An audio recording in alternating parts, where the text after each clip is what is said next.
இந்த வீடியோவை உங்களுக்கு வழங்குவோர் மாலை முரசு செய்திகள் தொலைக்காட்சியின் படிப்போம் ஜெயிப்போம் உயர்கல்வியை தேர்ந்தெடுப்பதில் உள்ள சந்தேகங்களை தீர்க்கும் நிகழ்ச்சி தினமும் மாலை 5 மணிக்கு.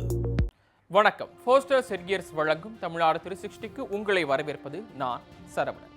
தமிழகத்தில் உள்ள அனைத்து மாவட்ட நிகழ்வுகளையும் விரிவாக பார்ப்பதற்கு முன் முதலில் தலைப்புச் செய்திகளை பார்க்கலாம்.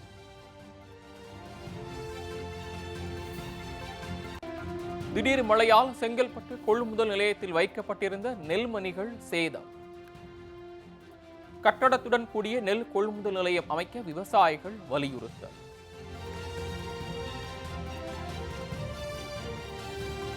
மணப்பாறை அருகே தார் சாலை அமைப்பதற்காக தோண்டப்பட்ட சாலை பெயர்ந்து கிடக்கும் ஜல்லி கற்களால் வாகன ஓட்டிகள் அவதி. ஒட்டன்சத்திரம் அருகே மயானத்திற்கு இடம் கேட்டு பொதுமக்கள் சாலை மறியல்.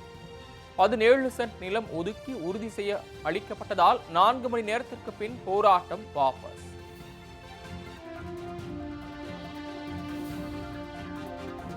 களை இழந்து காணப்படும் I love you Courtallam selfie point. சுற்றுலா பயணிகள் வருகை அதிகரித்து வரும் நிலையில் சீரமைக்க கோரிக்கை.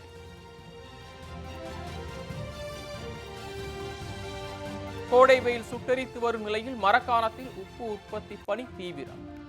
உணவுக்கு சுவை கூட்டும் உப்பு உற்பத்தி குறித்த சிறப்பு பார்வை.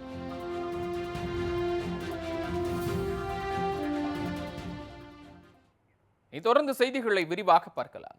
செங்கல்பட்டு பகுதியில் திடீர் மழை பெய்த நிலையில் நெல் கொள்முதல் நிலையத்தில் வைக்கப்பட்டிருந்த நெற்குவியல்கள் மழையில் நனைந்து சேதமடைந்ததால் விவசாயிகள் கவலை அடைந்துள்ளனர்.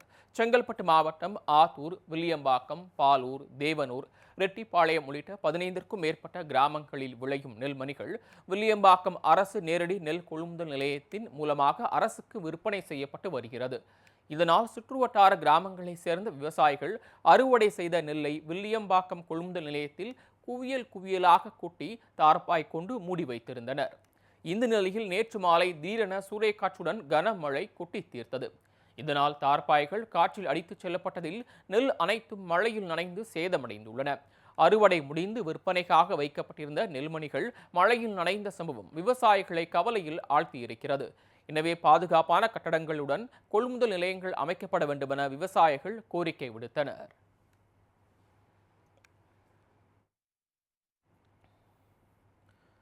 மணப்பாறை அருகே தார் சாலை அமைத்து தரக்கோரி பொதுமக்கள் மறியலில் ஈடுபட்டனர். திருச்சி மாவட்டம் மணப்பாறை அடுத்த வெள்ளைப்பூலாம்பட்டிக்கு செல்லும் சாலையில் புதிதாக தார் சாலை அமைப்பதற்காக சாலையை பெயர்த்து போட்டுள்ளனர். இதனால் சாலையிலிருந்து ஜல்லிக்கற்கள் பெயர்ந்து கரடு முரடாக காட்சி அளிக்கிறது. இந்நிலையில் பல மாதங்களாக சாலை அமைக்கும் பணி நடைபெறாத நிலையில் இந்த சாலையில் செல்வதால் வாகன ஓட்டிகள் தடுமாறி கீழே விழுந்து விபத்துகள் அதிகரித்து வருகிறது. இதுகுறித்து அதிகாரிகளிடம் பலமுறை புகார் அளித்தும் நடவடிக்கை எடுக்காததால் ஆத்திரமடைந்த அப்பகுதி மக்கள் மணப்பாறை பழையக்கோட்டை சாலை வெள்ளைப்பூலாம்பட்டி பிரிவு பகுதியில் மறியலில் ஈடுபட்டனர். பின்னர் இதுகுறித்து தகவல் அறிந்து வந்த போலீசார் பேச்சுவார்த்தை நடத்தி பொதுமக்களை கலைந்து போக செய்தனர். வேப்பூர் பகுதியில் பெய்த மழையில் அரசு நேரடி நெல் கொள்முதல் நிலையத்தில் நெல் மூட்டைகள் நனைந்து சேதமடைந்தன. கடலூர் மாவட்டம் வேப்பூர் அருகே இளங்கியனூர் கிராமத்தில் அரசு நேரடி நெல் கொள்முதல் நிலையம் செயல்பட்டு வருகிறது. இங்கு சுற்றுவட்டார பகுதியில் உள்ள 10க்கும் மேற்பட்ட கிராமங்களை சேர்ந்த விவசாயிகள் தங்கள் விளைநிலத்தில் விளைந்த நெல்மணிகளை விற்பனைக்காக கொண்டு வந்தனர். திறந்தவெளி கொள்முதல் நிலையத்தில் தங்கள் நெல்லை குவித்து வைத்து தார்பாய் கொண்டு மூடி வைத்துள்ளனர். இந்நிலையில் நேற்று இரவு வேப்பூர் அதன் சுற்றுவட்டார பகுதியில் சூறைக்காற்றுடன் பெய்த மழையால் கொள்முதல் நிலையத்தில் மழைநீர் வெளியேற வழியின்றி குளம்போல தேங்கியதால் விவசாயிகள் கவலை அடைந்துள்ளனர். மோட்டார் வைத்து தேங்கிய மழைநீரை அகற்றி வரும் நிலையில் போதிய பாதுகாப்பு வசதியுடன் நெல் கொள்முதல் நிலையங்களை அமைக்க வேண்டும் என அப்பகுதி விவசாயிகள் கோரிக்கை விடுக்கின்றனர்.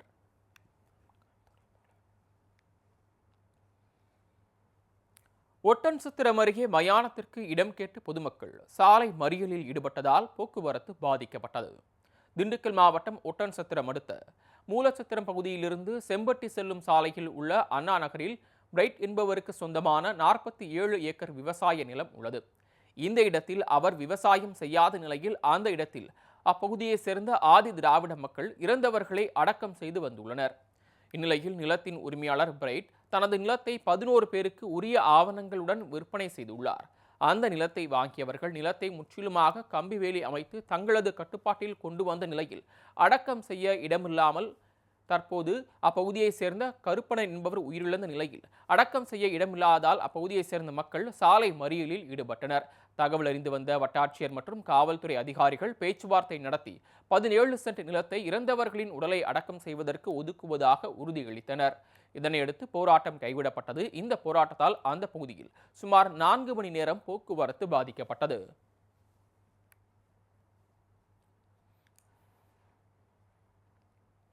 குற்றாலம் மெயின் அருவியில் உள்ள I love Courtallam selfie point சிதிலமடைந்து காணப்படுவதால் அதனை புதுப்பொலிவுடன் சீரமைக்க வேண்டும் என சுற்றுலா பயணிகள் கோரிக்கை விடுக்கின்றனர்.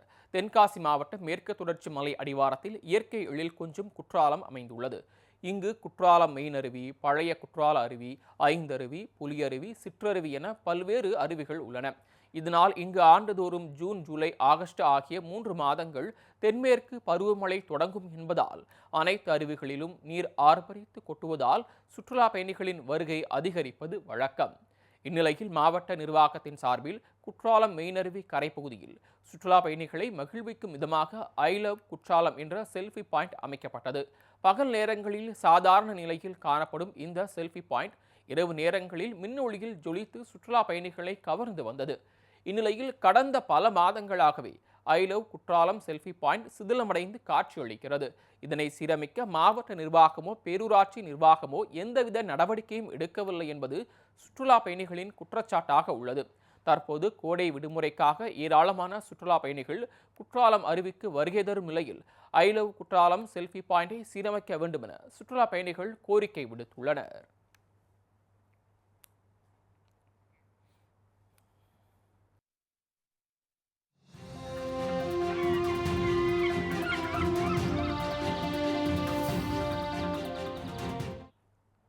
போஸ்டர்ஸ் ஹெட்கியர்ஸ் வழங்கும் தமிழ்நாடு 360க்கு மீண்டும் உங்களை வரவேற்கிறோம். தொடர்ந்து செய்திகளை பார்க்கலாம்.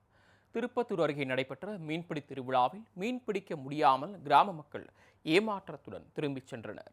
சிவகங்கை மாவட்டம் திருப்பத்தூர் அருகே கண்டரமாணிக்கத்தில் உள்ள சிறுமருதூர் கண்மாயில் மீன்பிடி திருவிழா நடைபெற்றது. கோடை காலம் துவங்கிவிட்ட நிலையில் கண்மாயில் உள்ள தண்ணீர்கள் வற்ற தொடங்கியதை அடுத்து மீன்பிடி திருவிழா நடத்த திட்டமிடப்பட்டது. இதனால் உற்சாகமடைந்த கிராம மக்கள் பாரம்பரிய முறைப்படி கூத்தா, குடை, பரி, வலை, கச்சா உள்ளிட்ட மீன்பிடி உபகரணங்களை கொண்டு வந்து மீன்பிடிக்க கண்மாய்க்குள் இறங்கினர். ஆனால் கண்மாய் முழுவதும் தாமரைகள் படர்ந்துள்ளதால் மீன்பிடிக்க முடியாமல் கிராம மக்கள் ஏமாற்றமடைந்தனர். இதில் ஒரு சிலர் மட்டுமே மீன்களை பிடித்த நிலையில் பெரும்பாலானோர் மீன்கள் இன்றி வெறும் கையுடன் வீட்டிற்கு சென்றனர்.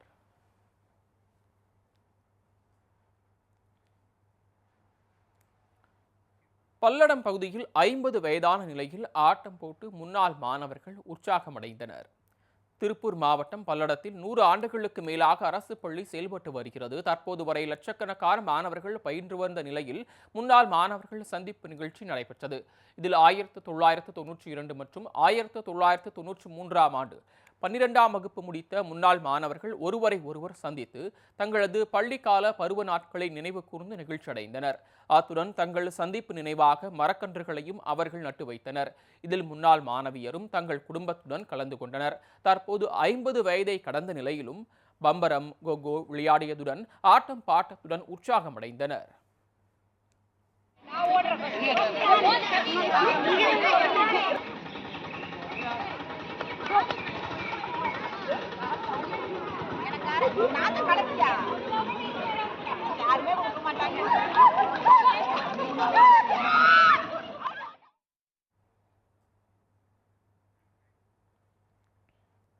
காட்டாங்குளத்தூர் அருகே ஊராட்சி மன்ற அலுவலகம் கட்டி முடிக்கப்பட்ட பின்னரும் மக்கள் பயன்பாட்டிற்கு கொண்டு வரப்படவில்லை என்று அப்பகுதி மக்கள் புகார் தெரிவிக்கின்றனர்.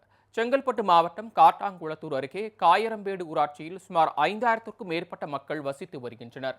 இந்த பகுதிக்கு புதியதாக ஊராட்சி மன்ற அலுவலகம் கட்ட திட்டமிடப்பட்டு 22,68,000 ரூபாய் மதிப்பீட்டில் புதிய கட்டடம் கட்டி முடிக்கப்பட்டது. இக்கட்டடத்தை கடந்த 2 ஆண்டுகளுக்கு முன்பு செங்கல்பட்டு சட்டமன்ற உறுப்பினர் வரலட்சுமி மதுசூதனன் திறந்து வைத்தார். ஆனால் ஊராட்சி மன்ற தலைவர் ஜெயகாந்தி புஷ்பராஜ் மற்றும் சட்டமன்ற உறுப்பினர் வரலட்சுமி மதுசூதனன் இடையே ஏற்பட்ட கருத்து வேறுபாடு காரணமாக ஊராட்சி மன்ற தலைவர் புதிய அலுவலகத்திற்கு செல்லாமல் பழைய அலுவலகத்திலேயே பணிகளை செய்து வருகிறார். இதனால் பல லட்சம் ரூபாய் மதிப்பீட்டில் கட்டி முடிக்கப்பட்ட ஊராட்சி மன்ற அலுவலகம் வீணாகி வருகிறது. எனவே புதிய கட்டடத்தை பயன்பாட்டிற்கு கொண்டு வர வேண்டும் என்று அப்பகுதி மக்கள் கோரிக்கை விடுத்துள்ளனர்.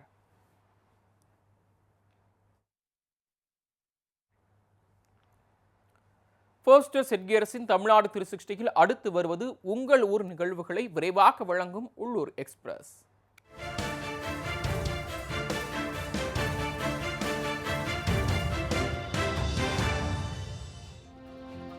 திருவண்ணாமலை மாவட்டம் செங்கம் நெடுஞ்சாலையில் ஓரங்களில் உள்ள மரங்களில் விளம்பர பதாகைகளை ஆணியடித்து தொங்கவிடுவதால் பச்சை மரங்கள் அதன் உறுதித்தன்மையை இழந்து வருகிறது. இதனால் பல ஆண்டுகள் இருக்க வேண்டிய மரங்கள் குறைந்த காலத்திலேயே பட்டு போய் முறிந்து விழுந்து விடுகின்றன. தற்போது கோடை காலம் தொடங்கிய நிலையில் சாலை ஓரங்களில் மரங்கள் இல்லாததால் நிழலின்றி பொதுமக்கள் தவித்து வருகின்றனர். அது மட்டுமின்றி கால்நடைகள், பறவைகளும் தவிக்கும் நிலை ஏற்பட்டுள்ளது. எனவே தமிழக அரசு மரங்களை காப்பாற்ற உரிய நடவடிக்கை எடுக்க வேண்டும் என சமூக ஆர்வலர்கள் கோரிக்கை விடுத்துள்ளனர்.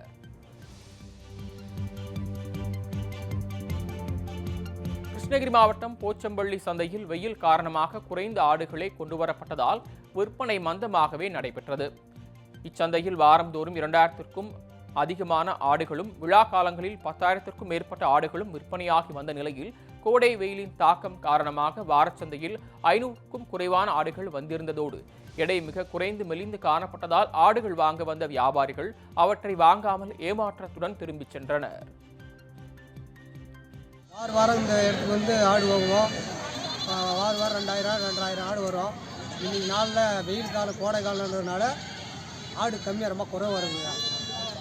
ஒரு 500 ஆடு வருது, அவ்வளோதான். அதுக்கு மேலே வர மாட்டேன். கோடை வெயில்னால ஜனங்க தவிக்கிறாங்க. வெயில் ஜாஸ்தி வரத்துக்கு தவிக்கிறாங்க. சிவகாசி அருகே கழிவுநீர் தொட்டிக்குள் விழுந்த பசுமாட்டினை தீயணைப்பு வீரர்கள் பத்திரமாக மீட்டனர். திருத்தங்கலில் இருந்து விருதுநகர் செல்லும் சாலையில் உள்ள கழிவுநீர் தொட்டிக்குள் பசுமாடு ஒன்று தவறி விழுந்துள்ளது. இதனையடுத்து அப்பகுதி மக்கள் பசுமாட்டை மீட்க முயற்சித்தனர். முயற்சி பலனளிக்காததால் தீயணைப்பு துறையினருக்கு தகவல் கொடுக்கப்பட்டது. இதனையடுத்து அங்கு வந்த தீயணைப்பு படையினர் நீண்ட நேரம் போராடி கழிவுநீர் தொட்டிக்குள் விழுந்த பசுமாட்டை பத்திரமாக மீட்டு அதன் உரிமையாளரிடம் ஒப்படைத்தனர். தொடர்ந்து கழிவுநீர் தொட்டிக்குள் விழுந்து உயிருக்கு போராடிய பசுமாட்டை துரிதமாக செயல்பட்டு மீட்ட தீயணைப்பு துறையினருக்கு அங்கிருந்த பொதுமக்கள் தங்களது பாராட்டுகளை தெரிவித்தனர்.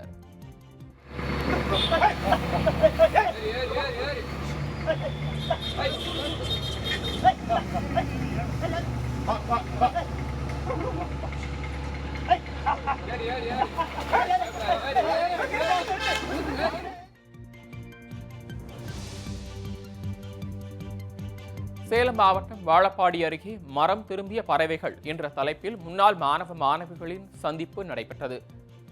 பேலூர் கரடிப்பட்டி உயர்நிலைப் பள்ளியில் 1978 முதல் 1990ஆம் ஆண்டு வரை படித்த 200க்கும் மேற்பட்ட முன்னாள் மாணவர்கள் சந்திப்பு நிகழ்ச்சியின் போது மாணவிகள் குத்துவிளக்கு ஏற்றி தமிழ்தாய் வாழ்த்துடன் நிகழ்ச்சியை தொடங்கினர்.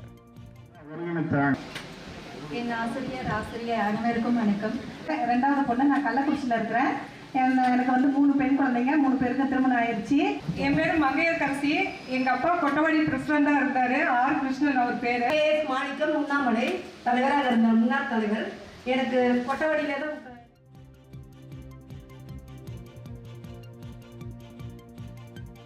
இதனையடுத்து தற்பொழுது பல்வேறு துறைகளில் பணிபுரிந்து வருவது குறித்து உரையாடிய அவர்கள் பள்ளி படிப்பின் போது நிகழ்ந்த நினைவுகளை பகிர்ந்து கொண்டு மகிழ்ச்சி அடைந்தனர். தொடர்ந்து தங்களின் ஆசிரியர்களுக்கு பொன்னாடை மற்றும் மாலை அணிவித்தும் நினைவு பரிசுகளை வழங்கியும் ஆசி பெற்ற மாணவர்கள் கலை நிகழ்ச்சிகள் நடத்தி மகிழ்ச்சி அடைந்தனர். நன்றி. அந்த படத்துல இருக்கும். ஆனா அதுல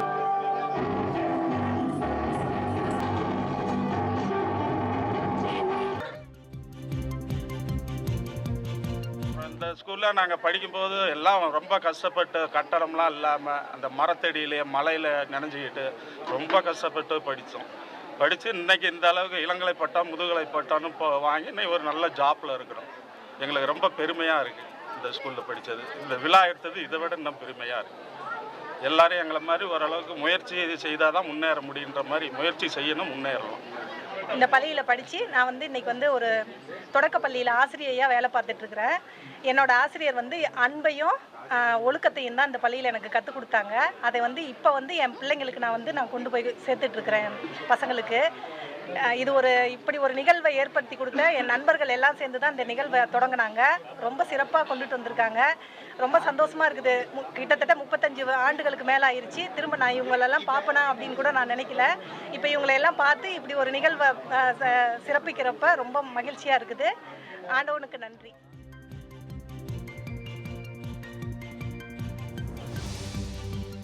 காஞ்சிபுரத்தில் பிரசித்தி பெற்ற தும்பவனத்தம்மன் கோயிலில் அக்னி நட்சத்திரத்தை ஒட்டி குலதெய்வ வழிபாடு வெகு விமரிசையாக நடைபெற்றது. இதனையொட்டி தும்பவனத்தம்மனுக்கு பால், தேன், இளநீர், சந்தனம், தயிர் மற்றும் பழங்களால் சிறப்பு அபிஷேகம் செய்யப்பட்டதோடு மலர் மாலைகளை சூடிய அம்மன் சிறப்பு அலங்காரத்தில் பக்தர்களுக்கு காட்சியளித்தார். இதனையடுத்து கடுமையான வெயிலிலிருந்து விடுபட கோரி பம்பை உடுக்கை அடித்து அம்மனை வர்ணித்து பாடல் பாடிய பக்தர்கள் சாமி தரிசனம் செய்தனர்.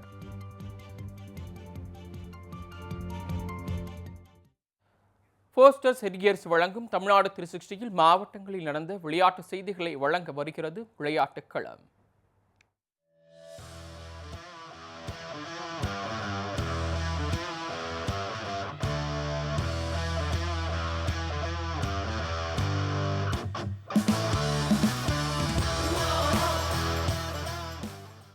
திருமயம் அருகே பனங்குடி கிராமத்தில் கோயில் திருவிழாவை ஒட்டி மாட்டு வண்டி பந்தயம் நடைபெற்றது.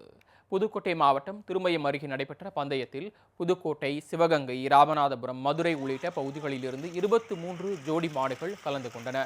பெரிய மாடு, சிறிய மாடு என இரு பிரிவுகளாக நடைபெற்ற போட்டியில் பெரிய மாடு பிரிவில் 9 ஜோடி மாடுகளும், சிறிய மாடு பிரிவில் 14 ஜோடி மாடுகளும் பங்கேற்றன. பந்தய தூரத்தை கடக்க சீறி பாய்ந்த காளைகளை சாலையின் இருபுறமும் நின்று பொதுமக்கள் கண்டு ரசித்தனர். இதில் வெற்றி பெற்ற மாட்டு வண்டிகள் மற்றும் சாரதிகளுக்கு ரொக்க பரிசுகள் வழங்கப்பட்டன.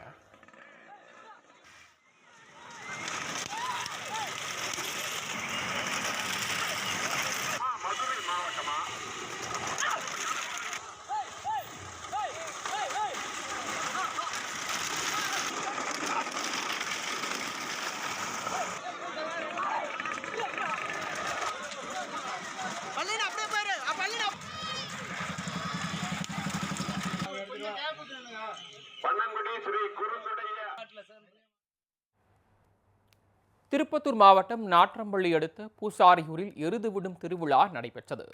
பூசாரியூரில் ஆண்டுதோறும் சித்திரை மாதத்தில் எருதுவிடும் விழா நடைபெறுவது வழக்கம். இதேபோல இந்த ஆண்டு நடைபெற்ற எருதுவிடும் திருவிழாவில் கிருஷ்ணகிரி, திருப்பத்தூர், திருவண்ணாமலை, தருமபுரி, ராணிப்பேட்டை, வேலூர் உள்ளிட்ட மாவட்டங்களிலிருந்து 200க்கும் மேற்பட்ட காளைகள் களமிறக்கப்பட்டன.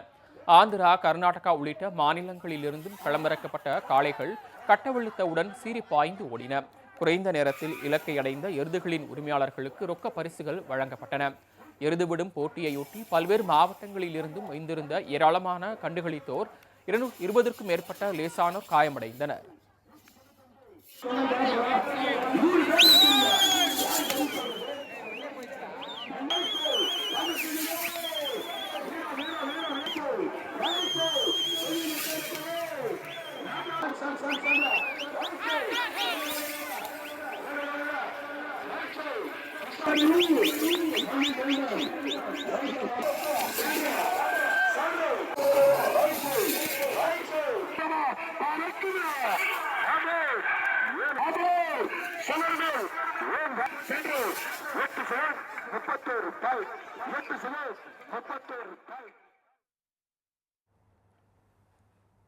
காட்பாடியில் பள்ளி கல்லூரிகளுக்கு இடையே கால்பந்து போட்டியில் ஏராளமான மாணவியர் பங்கேற்றனர். வேலூர் மாவட்டம் காட்பாடியில் முதலமைச்சர் பிறந்தநாளையொட்டி பள்ளி கல்லூரிகளுக்கு இடையே கால்பந்து போட்டி நடைபெற்றது. மாவட்ட அளவில் நடைபெற்ற போட்டியினை நாடாளுமன்ற உறுப்பினர் கதிர் ஆனந்த் தொடங்கி வைத்தார். இந்த போட்டியில் மாவட்டத்தின் பல்வேறு பள்ளி மற்றும் கல்லூரிகளில் இருந்து விளையாட்டு வீரர்கள் கலந்து கொண்டு சிறப்பாக விளையாடினர். இப்போட்டியினை எழுவர் கால்பந்து விளையாட்டு அணியினர் ஏற்பாடு செய்திருந்தனர்.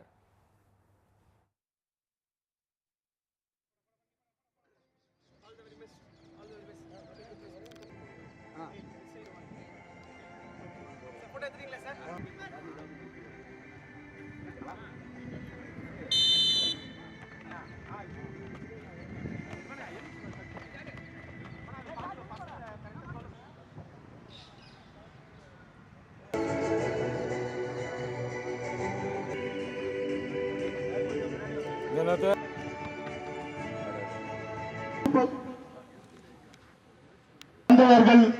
விழா குழு சார்பில் வருக வருக